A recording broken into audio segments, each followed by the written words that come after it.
अस्सलामुअलैकुम नाज़रीन, स्वागत है आपका आसमा किचन में। तो आज हमारे किचन में बनने वाली है चूर चूर नान।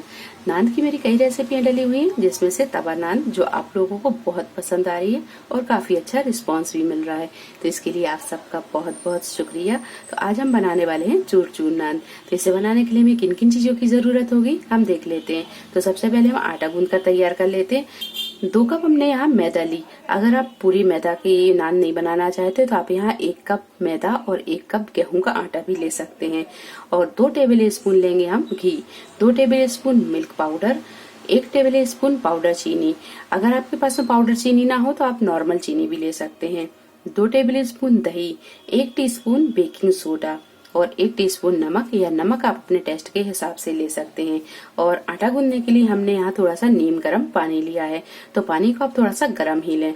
तो सबसे पहले आटे में ये सारी चीजों को हम मिक्स कर लेते हैं। तो मैदा में हम ये सारी चीजें मिक्स कर देते हैं। तो पहले डालेंगे हम मिल्क पाउडर, बेकिंग सोडा, नमक डाल देंगे, पाउडर चीनी, बीच में हम इस तरह जगह करेंगे और इसमें डालेंगे ये घी।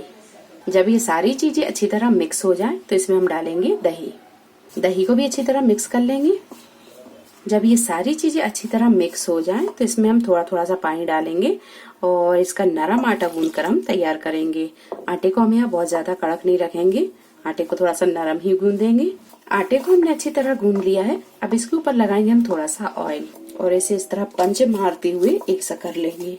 आटा जब अच्छी तरह गुंज जाए तब इसे हम रख देंगे ढक कर। तो हम यहाँ पर गीले कपड़े से ढक कर रख रहे हैं। आप चाहें तो ढक्कन से या किसी भी लिड से आप इसे ढक सकते हैं। तो इसे हम रख देते हैं 1 घंटे के लिए। स्टफिंग तैयार करने के लिए हमने यहाँ पर 1 कप पनीर लिया और इसे कद्दूकस कर लिया। 1.5 कप आलूओं को उबाल कर, छील कर और कद्दूकस कर लिया है। एक छोटी सी प्याज को बारीक काट लिया है। 1 नींबू का रस लेंगे और 1 से 2 हरी मिर्च, इन्हें हमने बारीक काट लिया है। और बारीक कटा हुआ हरा धनिया आधा कप लेंगे। 1 टीस्पून अजवाइन और 1 टीस्पून कुटी और पिसी, दोनों को मिलाकर 1 टीस्पून लाल मिर्च पाउडर लिया है। ½ टीस्पून पिसा हुआ गरम मसाला और 1 टीस्पून जीरा पाउडर और 1 टीस्पून नमक लेंगे। नमक और मिर्च आप अपने टेस्ट के हिसाब से कम ज्यादा कर सकते हैं। तो ये सारी चीजों को अच्छी तरह हम मिक्स कर लेते हैं। तो ये पनीर में हम आलू को मिक्स कर लेंगे।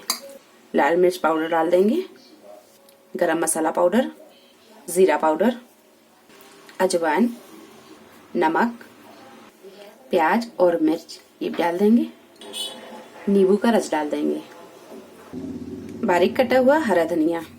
सारी चीजों को अच्छी तरह मिक्स कर लेंगे। 1 टीस्पून धनिया पाउडर डालेंगे, इसकी जगह आप कुटा हुआ धनिया भी ले सकते हैं। चलिए, तो ये सारी चीज अच्छी तरह मिक्स हो गई हैं। तो स्टफिंग अपनी ये तैयार है। अब हम आटे को भी देख लेते हैं। आटा भी अच्छी तरह सेट हो गया है, ये देखिए।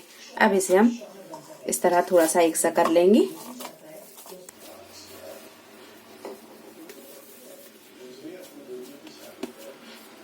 अब इसे हम बेल लेंगे। तो इस तरह हम सूखा मैदा लगा लेंगे और थोड़ा सा इस तरह ऊपर भी लगा देंगे और हाथों से हम इस तरह थोड़ा इसे बड़ा करेंगे। जब ये थोड़ा सा बड़ा हो जाए तो अब इसे हम बेल कर थोड़ा सा और बड़ा कर लेंगे। तो इसे हम अच्छी तरह बेल लेते हैं। अब इसके ऊपर लगाएंगे हम घी और अच्छे से हम इस तरह हाथ से फैला देंगे। अब लगाएंगे हम सूखी मैदा और इसे कर लेते हैं हम रोल।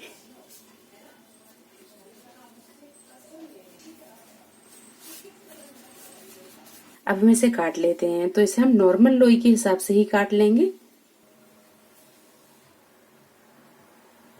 अब इनकी हम लोइयां बना लेंगे। तो इस तरह उठाएंगे और इसे इस तरह प्रेस करेंगे। अगर ये लोई इस तरह की निकलती है तो आप इसे थोड़ा सा इस तरह उठाएं और इसे ऊपर इस तरह दबा दें। अब इसे हम हाथ से इस तरह बड़ा कर लेंगे। इस तरह दोनों हाथों से हम इसे थोड़ा सा फैला देंगे। आप चाहें तो इसे थोड़ा सा बेल कर भी बड़ा कर सकते हैं। लोई जब इस तरह बड़ी हो जाए तो अब डालेंगे हम इसमें स्टफिंग। तो स्टफिंग को हम इस तरह उठाएंगे और इसका बना लेंगे पहले लड्डू। इस तरह का हमने लड्डू बना लिया है। अब इसके ऊपर हम ये रखेंगे और हल्के हाथों से हम इसे प्रेस कर देंगे और इस तरह उठाएंगे और इसे हम बंद करते जाएंगे इस तरह करके। और इसे इस तरह बंद करेंगे और इसे हम फिर से इस तरह गोल कर लेंगे और इसे हम हल्के हाथों से इस तरह बड़ा कर लेंगे। जब ये थोड़ी सी बड़ी हो जाए तो अब यहाँ पर हम डालेंगे थोड़ा सा बारीक कटा हुआ हरा धनिया। थोड़ी सी डालेंगे हम सूखी मैदा और इसे रखेंगे और हल्के हाथों से हम इसे दबाएंगे ताकि ये धनिया अच्छी तरह इसमें चिपक जाए और इसे हम थोड़ा सा इस तरह फैला लेंगे। अब यहाँ आप चाहें तो बेल कर इसे बड़ा कर सकते हैं या फिर हाथ से इसे बड़ा कर लें। तो हम यहाँ थोड़ा सा इसे बेल कर बड़ा करेंगे। तो हल्के हाथों से ही हम इसे बेलेंगे। तो इसे हमने अच्छी तरह बेल लिया है। तो इसे हमने बहुत पतला भी नहीं बेला और बहुत मोटा भी नहीं बेला। बेलने के टाइम में आप देख सकते हैं कि थोड़ी सी स्टफिंग ये बाहर दिखने लगी है। अगर ये स्टफिंग बाहर दिख रही है तो कोई बात नहीं, क्योंकि हमें इसे सेक कर चूर चूर ही करना है। तो अब हम इसे सेक लेते हैं। तो सेकने से पहले हम तो यहाँ नीचे साइड लगाएंगे हम पानी।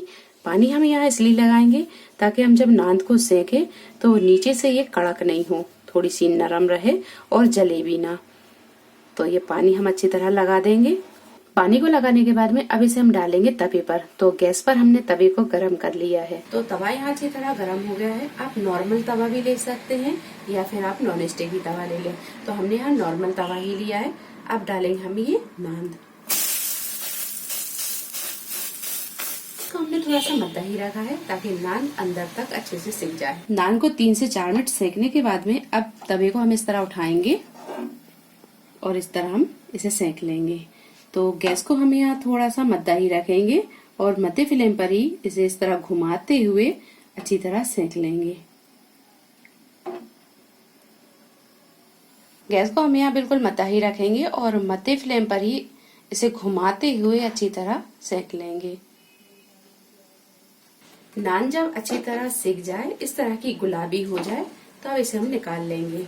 तो नान यहाँ अच्छी तरह चिपकी हुई है तो हम इसे इस तरह निकाल लेंगे। ये दूसरी साइड से भी अच्छी तरह सिक गई है, ये देखिए।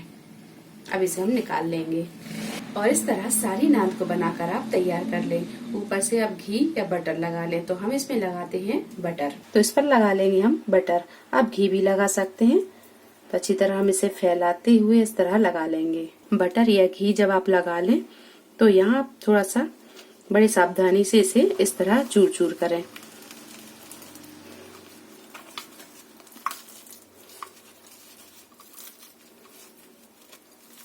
तो इस तरह की सारी नान बनाकर आप तैयार कर लें। तो इसे आप किसी भी कोरमे के साथ या फिर कीमे के साथ या फिर छोले की सब्जी के साथ खाइए, आपको बहुत मजे की लगेगी। तो वीडियो पसंद आई हो तो इसे लाइक और शेयर करें, चैनल को सब्सक्राइब करें। तो अगली एक नई रेसिपी के साथ फिर हाजिर होते हैं। तब तक आप अपना ख्याल रखें। अल्लाह हाफिज।